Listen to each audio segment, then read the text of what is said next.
Welcome to Amazon Acumen. अस्सलाम वालेकुम। उम्मीद है आप सब खैरियत से होंगे।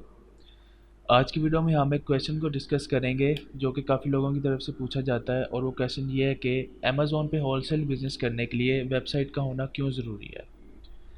तो आइए इस वीडियो को शुरू करते हैं और इस क्वेश्चन का आंसर देते हैं। देखिए, अमेज़ॉन पे जब आप होलसेल बिज़नेस करने का सोचते हैं तो उसके अंदर आपकी प्रेफरेंस यही होती है कि आप डिफरेंट कैटेगरीज़ की प्रोडक्ट्स को अमेज़ॉन पे सेल करें, और उसके लिए आपको उन प्रोडक्ट्स को देखना होता है जिसके ऊपर काफ़ी मुख्तलिफ सेलर्स ने अप्लाई किया होता है सेलिंग के लिए। जबकि पीएल प्रोडक्ट के अंदर एक सोल सेलर ही जो होता है वो ओनर होता है उस लिस्टिंग का, और वही उस पे सेलिंग कर रहा होता है as compare to wholesale model. अब होलसेल मॉडल में प्रोडक्ट्स लेने के लिए, प्रोडक्ट्स को सोर्स करने के लिए आपको अलीबाबा पे नहीं जाना पड़ता, और कोई भी इस तरह की सोर्सिंग वेबसाइट्स पे नहीं जाना पड़ता जहाँ पर आपको मैन्युफैक्चरर्स मिलते हैं। आप बल्कि ब्रांडेड प्रोडक्ट्स को हंट करते हैं, आप ब्रांड्स को हंट करते हैं, होलसेलर्स को हंट करते हैं और डिस्ट्रीब्यूटर्स को हंट करते हैं जिनके थ्रू आप इन ब्रांडेड प्रोडक्ट्स को ले सकें और अमेज़ॉन पे सेल कर सकें। इसके लिए जब आप ब्रांड से या होलसेलर से कांटेक्ट करते हैं, आपको उनको सारी इन्फॉर्मेशन देनी पड़ती है कि आपका बिज़नेस किस नेम से रजिस्टर है। आपको उनको अपना ईआईएन नंबर प्रोवाइड करना पड़ता है, अपनी तमाम बिज़नेस डिटेल्स प्रोवाइड करनी पड़ती हैं, और पर्पज़ ऑफ सेलिंग भी आपको उनको बताना पड़ता है। अब इस दौरान बहुत कम ऐसे ब्रांड्स और डिस्ट्रीब्यूटर्स हैं जो अमेज़न सेलर्स को सेल करने का अप्रूवल देते हैं, उनके अपनी प्रोडक्ट्स को रीसेल करने का अप्रूवल देते हैं।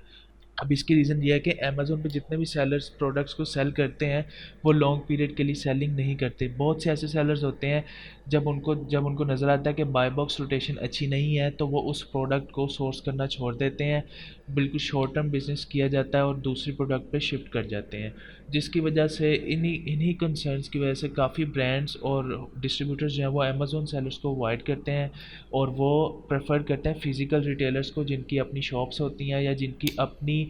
एक डिस्टिंक्टिव पर्टिकुलर हो ई कॉमर्स वेबसाइट्स होती हैं, तो उन्हीं के साथ वो ज़्यादातर डीलिंग करते हैं। तो इस सूरत हाल को हैंडल करने के लिए बेशक आप अमेज़ॉन पे सेलिंग कर रहे हैं, आपके पास एक ई कॉमर्स वेबसाइट होना भी बहुत ज़रूरी है, ताकि जब आपसे यही तमाम ब्रांड्स या होलसेलर्स आपसे जब वो क्वेश्चन करें, इंक्वायर करें कि आप उनकी प्रोडक्ट्स कहाँ पर सेल करेंगे, तो आपके लिए बेनिफिशियल यही है कि आप पहले उनको यही बताइए कि आपकी अपनी ई कॉमर्स वेबसाइट है, वहाँ पर आप उनकी प्रोडक्ट्स को रीसेल करेंगे, तो आपके पास अप्रूवल के चांसेस काफ़ी इंक्रीज़ हो जाते हैं। तो इस सिचुएशन के लिहाज से आपके पास एक ई कॉमर्स वेबसाइट होना बहुत ज़रूरी है जहाँ पर पहले से ही आपने काफ़ी प्रोडक्ट्स को सेलिंग करने के लिए लगाया हो। अब यहाँ पर मैं आपको एक चीज़ बता दूँ कि ये ज़रूरी नहीं है कि आपने जो ई कॉमर्स वेबसाइट बनाई है उसके ऊपर जो जो आपने प्रोडक्ट्स लगाई हुई हैं वो आपके पास असल में भी आपकी इन्वेंट्री में पड़ी हों। आपने जस्ट एक प्रोफेशनल वेबसाइट बनानी है जिसकी प्रोफेशनल लुक हो और आइटम्स कार्ट में ऐड हो रही हो। कार्ट में ऐड होने के बाद वो प्रोसीड टू चेकआउट में भी जाएँ, वहाँ पर कस्टमर से उनका एड्रेस भी मांगे और ऑर्डर प्लेस होने के बाद कस्टमर्स को ईमेल भी पहुँचे। यानी कि आपने अपनी वेबसाइट को इस तरीके से डेवलप करवाना है कि वो तमाम प्रोसीजर और तमाम स्टेप्स जो हैं वो तमाम स्टेप्स प्रोडक्ट्स को परचेज़ करने के जो हैं वो लिजिट लगें, यानी कि ऑथेंटिक लगें। जब भी कोई ब्रांड या होलसेलर इस चीज़ को चेक करने जाए कि क्या आपकी वेबसाइट या आपका बिज़नेस जो है वो रियल है या नहीं, वेरीफाइड बिज़नेस है या नहीं, ऑथेंटिक बिज़नेस है या नहीं, तो वो जब इन तमाम स्टेप्स को परफॉर्म करे तो वो इन स्टेप्स से मुतमईन हो जाए और आपको अपनी प्रोडक्ट्स को रीसेल करने की इजाज़त दे दे।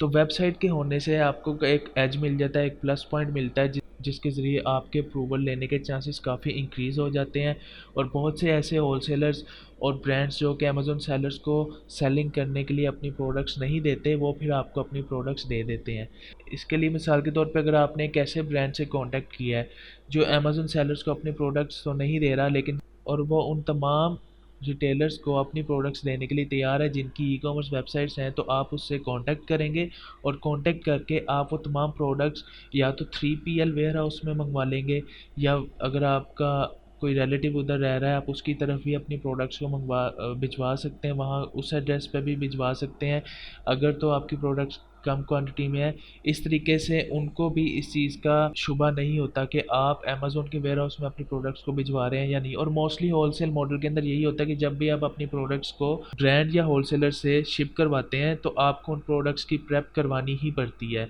होलसेल प्रोडक्ट्स में बहुत सी ऐसी प्रोडक्ट्स होती हैं जो पैक ऑफ 2, पैक ऑफ 3 या पैक ऑफ 4 में सेल हो रही होती हैं। तो जब आप उनको होलसेलर्स या डिस्ट्रीब्यूटर से या ब्रांड से जब आप उनको सोर्स करते हैं तो वो इन पैक्स में, वो इन सेट्स में पैक नहीं होती, उनको आपको खुद ही प्रेप करना पड़ता है। तो उस प्रेपिंग के लिए, तो उस प्रेपरेशन के लिए आप फिर 3PL सर्विसेज का फ़ायदा उठाते हैं। आप 3PL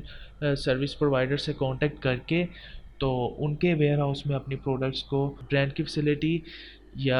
होलसेलर की फैसिलिटी से शिप करवाते हैं। तो शिप करवाने के बाद 3PL सर्विस प्रोवाइडर जो है वो आपकी प्रोडक्ट्स को पिक और पैक करके फिर अमेज़ोन के वेयर हाउस में